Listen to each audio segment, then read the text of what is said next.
Israel says a last-minute crisis with Hamas is preventing the government from approving a ceasefire deal in Gaza. Over 1,000 people attended the memorial ceremony in Paris for the late JeanMarie Le Pen, the founder of France's main far-right party, who died at the age of 96. Bulgaria's parliament has approved a new coalition government led by the pro-EU and pro-NATO GERB party. Irregular entries into the European Union have reached their lowest level in 3 years, according to Frontex.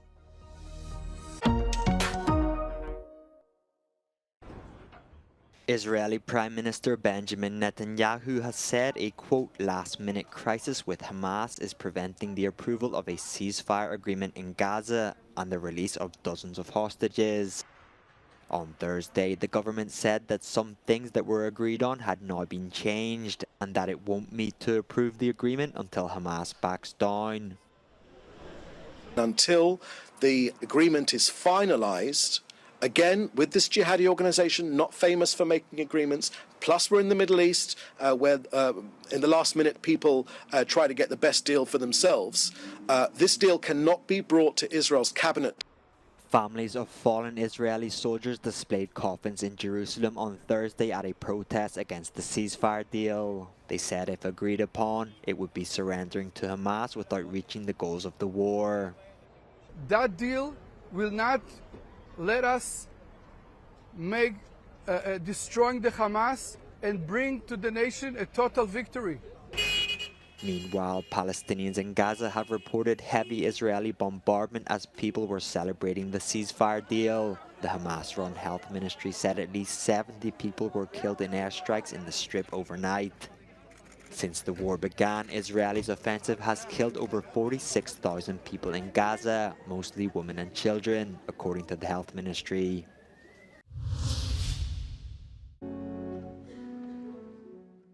Over 1,000 people attended a memorial ceremony in central Paris for the founder of France's main far-right party, JeanMarie Le Pen, who died last week at the age of 96. The mass took place under tight security as Le Pen was a polarizing figure, convicted multiple times of anti-Semitism, discrimination, and inciting racial violence. Family members, including his daughter Marine Le Pen, who is now the leading far-right figure in France, other National Rally Party officials and long-standing supporters gathered inside the church.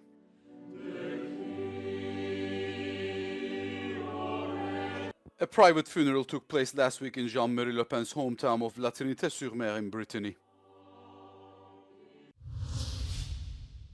Bulgaria's parliament has formally approved a coalition government led by the pro-European GERB party. Nearly 3 months after elections resulted in a deeply divided parliament, lawmakers voted 125 to 114 to elect Rosen Zelyaskov as prime minister. His centre-right party has pledged to restore financial stability and keep Bulgaria on a pro-EU and pro-NATO track. Сред основните приоритети на правителството ще бъдат извеждане на качеството на живот на хората с фокус върху здравеопазването, образованието и развитието на пазара на труда. The GERB party finished first in October's early elections, the 7th in 3 years, but won only 69 seats in the 240-seat National Assembly. Zelyaskov and his party had made, quote, the necessary compromises addressing the ideological differences with its two junior partners, the pro-Russia Socialist Party BSP and the populist group There Is Such People. Giorgia Meloni has denied having discussions about a deal with Elon Musk to provide secure telecommunications for the Italian government. Not only did Italy's Prime Minister Meloni confirm it in the end-of-year presser postponed to January, but a statement issued earlier by her office said that no agreement had been signed. But what would the deal mean for Italy-EU relations, and what about the security concerns at play? The government insists the EU's efforts to bridge the gap with Starlink might have arrived a bit too late. Innanzitutto è giusto fare chiarezza, da parte del governo non è stato firmato nulla, nonostante ovviamente ci siano delle ottime interlocuzioni, degli ottimi rapporti tra Roma e Washington, ci sono sempre stati e ci saranno in futuro. Questa cosa che si sta facendo la si sta facendo nell'interesse dell'Italia e nell'interesse dell'Europa, si valuterà, come è giusto che sia, quale possa essere la soluzione migliore, in attesa ovviamente che anche l'Europa eventualmente offra dal punto di vista tecnico una certezza e una sicurezza a cui oggi noi dobbiamo far fronte, ma che purtroppo ancora non c'è. From a political standpoint, the deal could have a significant impact on several fronts. The EU Commission explained that Italy is a sovereign state and that the agreement would not be incompatible with IRIS², the EU's flagship satellite system project. E sarebbe un segnale in realtà ulteriore di vicinanza personale fra Meloni, Musk e quindi anche, allo stato attuale delle cose, Trump. Bisognerebbe capire anche che tipo di tensioni questo potrebbe creare fra l'Italia e l'Europa. Insomma, l'Italia oggi è un po' sospesa, tra gli Stati Uniti e l'Europa. An Italian representative for Musk's aerospace businesses stated that Italy would have full control of its data. Frediano Finucci, a journalist and author who recently wrote a book on the use of satellites in conflicts around the world, believes there is more to it. Starlink comunque avrebbe la possibilità di capire se, ad esempio, da un'ambasciata oppure da una nave militare, ad un certo punto parte una mole di comunicazioni insolita, un po' come accadeva alla fine dell'Ottocento e primi del Novecento, quando le ambasciate andavano ai telegrafi per spedire i famosi dispacci diplomatici alle capitali. Ebbene, che cosa facevano le spie? Le spie si appostavano di fronte ai telegrafi e capivano, se c'era troppo movimento, che qualcosa non andava. Non si può impedire a Starlink di tenere traccia, ad esempio, del traffico. Si tratta di una scelta di fiducia, si tratta di una scelta prettamente politica del governo italiano. Giorgio Orlandi for Euronews in Rome.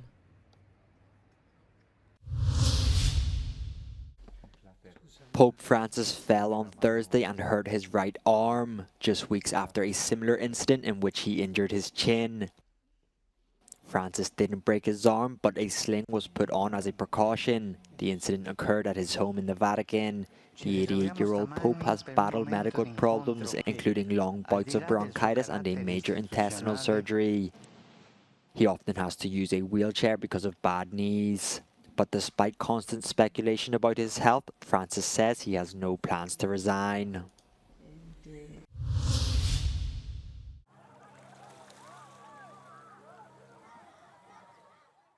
Irregular entries into the European Union have reached their lowest level in 3 years. 239,000 irregular border crossings into the EU were recorded in 2024, according to Frontex, the European Border and Coast Guard Agency. This represents a 38% drop compared to 2023. It went down a lot due to the EU's support for the Tunisian and Libyan authorities, which intercept boats attempting to cross to the European Union. There has also been a marked decrease on the Balkan route, the Western Balkan route, where I think the reason is different. It's probably the EU's effort to work with the Western Balkan countries to align their visa policy with the visa policy of the EU. Irregular border crossings in the central Mediterranean and Western Balkans fell by 59% and 78% respectively in 1 year. On the other hand, irregular arrivals to the Canary Islands have increased by 18% in a year, putting pressure on Spain. They have nearly tripled at the EU's eastern land borders, mainly due to Belarus's use of migrants as a tool to destabilize the EU. Irregular migration flows do not disappear as a result of these policies, but their direction and also the level of risk for human life might change. So increased surveillance or deterrence measures along certain routes might have an impact on the change. However, these figures should be taken with caution, as some crossings go undetected. They also do not distinguish between economic migrants and asylum seekers. For instance, how many people actually of those who have attempted to enter, despite the many obstacles they have to escape from unsafety and war, how many of those numbers hide asylum seekers, people legitimately seeking asylum with a right to asylum in Europe? How many of people behind those numbers have lost their lives in their ways to Europe? In 2024, more than 2,300 people were reported missing crossing the Mediterranean. The European Union has expressed its support for the announced ceasefire in the Gaza conflict, voicing hope that it will end civilian suffering and lead to the release of hostages. The European Union warmly welcomes the ceasefire agreement in Gaza, which will allow the phased release of the hostages, ending their terrible ordeal that has lasted for more than 15 months and ease the humanitarian suffering in Gaza. It is vital that the deal is fully implemented to allow all the hostages to be released and to ensure a permanent end to hostilities. The European Union didn't play a part in the negotiations of the ceasefire agreement, which has yet to be approved by Israeli Prime Minister Benjamin Netanyahu's cabinet. However, they were quick to react. European Commission President Ursula von der Leyen urged the two parties to implement the agreement. Also, the President of the European Parliament, Roberta Metsola, points out that it could be a turning point for a sustainable peace. For his part, the President of the European Council, Antonio Costa, calls for the ceasefire to allow immediate access to necessary humanitarian aid. This latest flare-up in the Israeli-Palestinian conflict has left more than 46,000 Palestinians and over 1,200 Israelis dead.